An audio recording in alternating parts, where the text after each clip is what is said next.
नाजरीन आदाब, अक्सर परवाज में आपका इस्तकबाल। मैं हूं आपके साथ हयावानी और डालते हैं अभी की अहम सुर्खियों पर एक खास नजर। जम्मू कश्मीर के दारुल-हुकूमत श्रीनगर में अस्करियत पसंदों की जानिब से सीआरपीएफ पार्टी पर हमला किया गया, जिसके नतीजे में 4 सीआरपीएफ एहलकार जख्मी हो गए और अस्पताल ले जाने के दौरान एक एहलकार जख्मों की ताब न लाकर चल बसा, जबकि दूसरा जवान भी अस्पताल में दम तोड़ बैठा। जम्मू कश्मीर में कोरोना वायरस के मुस्बत केसेस में मुसलसल इजाफा हो रहा है। गुज़श्ता एक हफ्ते के दौरान जहां 105 अफराद कोरोना से मुतासिर पाए गए, वहीं बुध के रोज 195 नए केसेस की तस्दीक की गई है, जिनमें 144 का ताल्लुक कश्मीर से है, जबकि 49 मरीज जम्मू से है, जो कि रवां बरस में एक दिन में मुस्बत केसेस की तस्दीक करने का रिकॉर्ड है।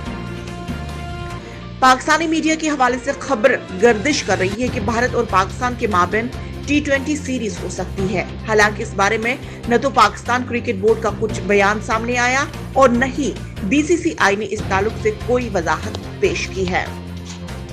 श्रीनगर में वाक़ा डल झील में एक और हाउस बोट डूब गया।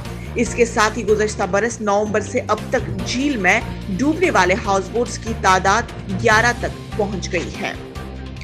जम्मू श्रीनगर कौमी शहरा आमदरफ्त के लिए बहाल कर दी गई है, जिसके बाद मुसाफिरों ने राहत की सांस ली है। पिछले 3 दिनों से मुसलसल जम्मू श्रीनगर कौमी शहरा आमदरफ्त के लिए बंद थी। मनी लॉन्ड्रिंग के मामले में PDP की सदर महबूबा मुफ्ती ने ED के दफ्तर पहुंच गई है। पीर के रोज PDP सदर दिल्ली में एजेंसी के सामने पेश नहीं हो पाई थी। नाज़रीन, ये थी अभी तक की अपडेट्स। मजीद बने रहे आप अक्सर परवाज के साथ।